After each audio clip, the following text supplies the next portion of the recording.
Shalom, shalom les affranchis. C'est l'heure de l'édification. Comme vous le constatez, nous avons comme thème aujourd'hui, tu es délivré de ton infirmité. Donc, il y a une délivrance qui t'attend aujourd'hui à partir de la parole que tu vas écouter aujourd'hui. Je commence par la prière. Cher Saint-Esprit, l'enseignant par excellence, toi qui parles bien, toi qui connais l'homme, toi qui sondes même la profondeur des dieux, je t'élève, Père éternel. Ô l'Esprit de Dieu, l'Esprit de Jésus, parle à moi, car il est écrit dans ta parole que poussé par l'Esprit de Dieu, que les hommes ont parlé de ta part. Merci, cher Saint-Esprit, pour le travail que tu veux faire dans la vie de mon frère, dans la vie de ma soeur, au nom de Jésus-Christ. Souverain, nous voulons lire dans Luc 13, 10 à 17, je lis au nom de notre Seigneur Jésus-Christ. Jésus enseignait dans une des synagogues le jour du sabbat. Et voici, il y avait là une femme possédée d'un esprit qui la rendait infirme depuis 18 ans. Il était courbé et ne pouvait pas du tout se redresser. Lorsqu'il la vit, Jésus lui adressa la parole et lui dit, « Femme, tu es délivrée de ton infirmité. » Et il lui imposa les mains. À l'instant, elle se redressa et glorifia Dieu. Mais le chef de la synagogue, indigné de ce que Jésus avait opéré, cette guérison, un jour de sabbat, dit à la foule, « Il y a 6 jours pour travailler, venez donc vous faire guérir ces jours-là, et non pas les jours du sabbat. » Hypocrite, lui répondit le Seigneur, est-ce que chacun de vous, les jours du sabbat, ne détache pas de la crèche son bœuf ou son âne pour les mener boire? Et cette femme qui est une fille d'Abraham et que Satan tenait liée depuis 18 ans, ne fallait-il pas la délivrer de cette chaîne les jours du sabbat?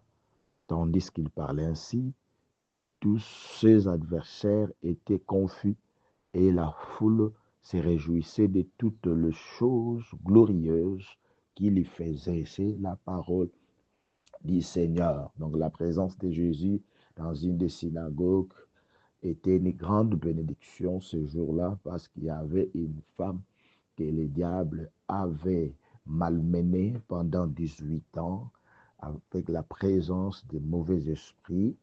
Et ces esprits-là les rendaient infirmes. Jésus avait imposé les mains à cette femme et cette femme avait été guérie. Malheureusement, la guérison avait cherché des contestations parce que dans chaque chose, il y a toujours des opposants. Même dans ta vie, il y a des gens qui ne veulent pas que tu puisses être heureux ou heureuse.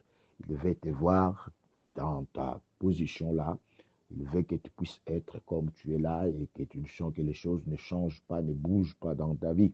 Lorsque les choses commencent à changer, il y a des gens qui commencent à s'opposer. C'est toujours comme ça dans la vie. Mais Dieu veut de bien pour toi. Jésus veut te délivrer de ton infirmité. Je ne sais pas quel genre d'infirmité qui est dans ta vie, quel est ton vrai problème, quel est ce démon-là qui te rend infirme, quel est cet esprit-là qui a possédé ta vie, parce que être possédé par un esprit signifie qu'un démon ou un esprit mauvais prend le contrôle d'une personne exerçant une influence maléficente sur son esprit et parfois sur son corps.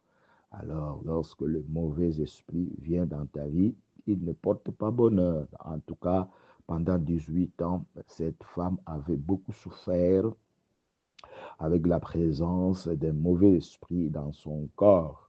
Je ne sais pas vraiment ta souffrance dire pendant combien d'années, mais la présence de Jésus avait amené la délivrance pour cette femme qui est la fille à Abraham. C'est vrai, toi aussi tu es le fils d'Abraham et la fille d'Abraham. Tu mérites d'être délivré au nom de notre Seigneur Jésus-Christ. En commençant, j'avais voulu dire qu'il y a certaines professions qui exposent facilement à une influence démoniaque. Exemple, les policiers ou un soldat qui se livre à l'extorsion des biens d'autrui. Donc, lorsque tu travailles, attention, il y a des services qui peuvent nous exposer à l'influence facilement, à l'influence démoniaque. Lorsqu'un policier ou un militaire qui extorque les biens d'autrui, et lorsque les gens parlent, et lorsque les gens regrettent pour toi, en tout cas d'office, ce que tu fais là, et tu auras des influences maléfiques et la malédiction va s'abattre sur toi. Il y a un médecin ou une infirmière qui se consacre à la pratique des avortements.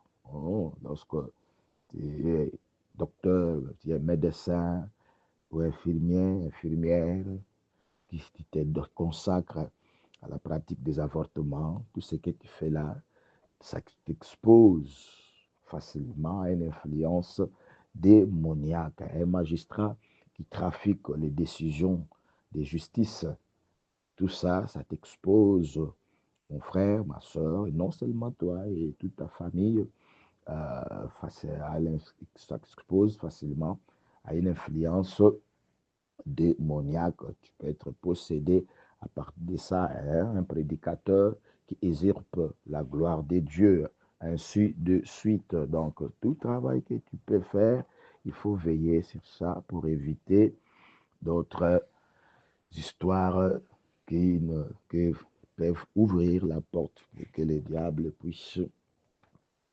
te détruire. Donc, il y a des choses qui sont anormaux dans la vie. Donc, ton âge et le nombre des enfants aussi, ça peut, ce sont des choses que tu peux aussi observer. Quelqu'un qui est marié plus de 40 ans et qui peut avoir une seule enfant, si c'est de sa volonté, oui, mais si ce n'est pas de sa volonté, en étant marié, il faut bien vérifier. Parfois, ça peut être héréditaire. Ça peut être héréditaire dans la famille, que vous donnez des enfants difficilement. Tu as besoin d'en avoir beaucoup, mais les enfants viennent difficilement. Ça peut être aussi l'influence de l'ennemi. Donc, il faut prier pour ça, pour que Dieu te délivre de ce système démoniaque qui peut être héréditaire. Un papa qui a dépassé 40 ans, qui déclare de ne pas s'intéresser au mariage. Hein? Un jeune garçon, un papa, pardon, qui a 40 ans ou 50 ans, voire même, ou bien une femme ou une fille qui peut avoir 40, 50 ans. Chaque fois, elle déclare, moi, je ne m'intéresse pas au mariage. En tout cas, là, il est influencé par de mauvais esprits. Ça nécessite une délivrance. Donc, même les capacités d'atteindre les objectifs, lorsque vous êtes incapable d'atteindre les objectifs, ce sont des influences. Tout ça, il faut vite comprendre qu'il y a la présence, la même mise de l'ennemi, il y a la présence des mauvais esprits qui vous empêchent d'atteindre les objectifs parce que nous, notre Dieu, il est alpha et oméga. Lorsqu'il commence les choses, il achève. Donc, Dieu veut votre élévation. Il a dit, mon serviteur prospérera, il montera, il s'élèvera, il sera au placé. D'ailleurs, il a dit, nous serons la tête et non la queue, en haut et non en bas. Mais vous avez l'incapacité d'atteindre les objectifs. Ça veut dire qu'il y a la mainmise de l'ennemi. Donc, la présence des mauvais sorts. Les mauvais sorts, c'est des mauvaises paroles prononcées par votre égard. Hein, des paroles prononcées par votre égard, ça qu'on appelle le mauvais sort, tout ça, ça contribue. Donc, bref, dans la vie aussi, il ne faut pas ouvrir des portes au mauvais sort. Donc, la malédiction sans cause, c'est sans effet. Quelqu'un peut prononcer des paroles à votre égard, des paroles négatives. Si vraiment il n'y a pas de cause, ça sera sans effet. Mais si avec les causes, les mauvais sorts là, ça peut déranger aussi ta vie. Donc, beaucoup de mouvement dans ta vie, beaucoup de sacrifices, mais peu de résultats. Tu sèmes beaucoup, mais tu récoltes la misère. Donc, ça veut dire, quelque part, il y a la même mise de l'ennemi. Il y a la présence des mauvais, les démons. Donc, lorsque les démons, le diable, l'influence diabolique travaillent dans ta vie, tu vas faire beaucoup de mouvements, tu es encouragé, tu fais beaucoup de sacrifices, mais peu de résultats. Peu de résultats. La Bible dit que l'ouvrage de vos mains prospérera. Donc, euh, alors, tu dois vérifier lorsque tu sèmes beaucoup, mais tu récoltes la misère. C'est le contraire. Donc, ça veut dire quelque part, il y a la présence, l'influence des démons. Donc, beaucoup de temps de souffrance, peu de temps de bonheur. Tout ça, euh, ça peut, ça doit toujours être quelque part la même mise de l'ennemi. Quelqu'un qui a perdu la joie de vivre. Le diable, dans Jean 10, le voleur ne vient que pour dérober, égorger et détruire. Le diable peut venir te voler la joie de vivre. Or, la vie, c'est une bonne chose. Lorsque tu perds la joie de vivre, donc il y a la présence de, des démons, la présence des ennemis, de l'ennemi, pardon. Donc, tu perds la joie de vivre. D'autres qui disent, il y a des gens qui pensent même à se suicider. Ne le faites pas, il faut beaucoup prier. Il faut beaucoup prier et chasser l'ennemi. Prends l'autorité sur l'ennemi. Tu as besoin de la prière, tu as besoin de la délivrance lorsque tu n'as plus la joie de vivre. Comment Dieu t'a créé, moi, mais toi, tu ne veux plus vivre. Tu as perdu cette joie-là de vivre. Donc, il y a la présence des videurs.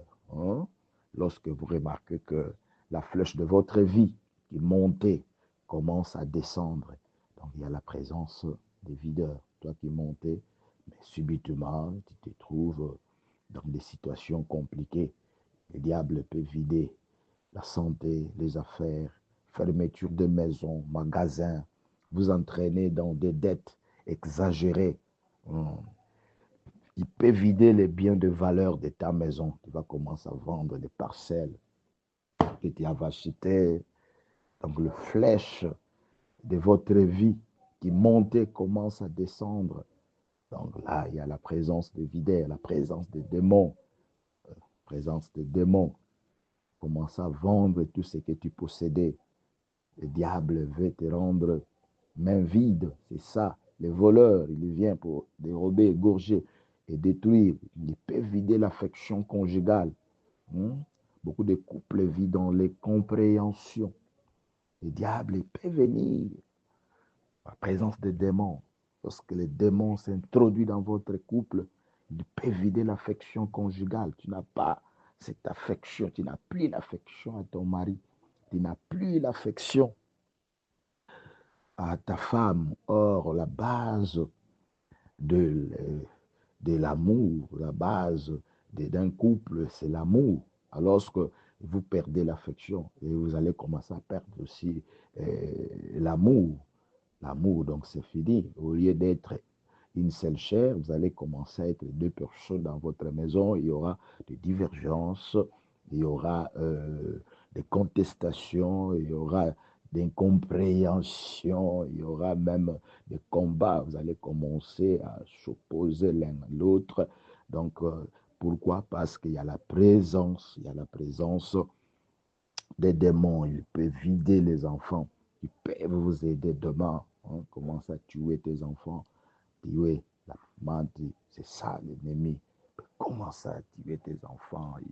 Il peut vider toutes les bonnes relations. Vider toutes les bonnes relations. Il peut te faire haïr à ton patron.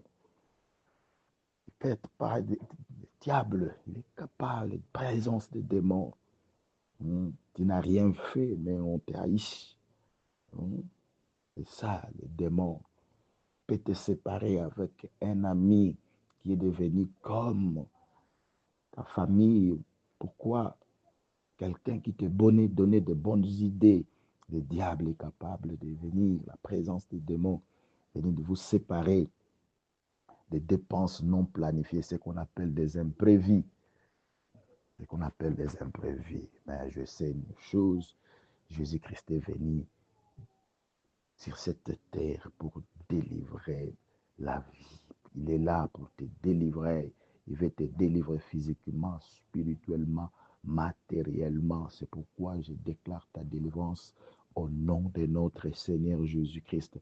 Que la main puissante de Dieu vivant soit avec toi. Que le Seigneur Jésus que je sers puisse te délivrer de tout ce que l'ennemi veut faire dans ta vie au nom de Jésus-Christ, que tu sois capable d'atteindre les objectifs à partir d'aujourd'hui au nom de Jésus-Christ, que les mauvais sorts, toutes ces paroles qui fonctionnaient dans ta vie soient annulées au nom de Jésus-Christ, que tu puisses faire peu d'efforts et beaucoup de résultats avec l'aide du Saint-Esprit au nom de Jésus-Christ. Que Jésus-Christ puisse guérir cette maladie qui te ronge au nom de Jésus-Christ.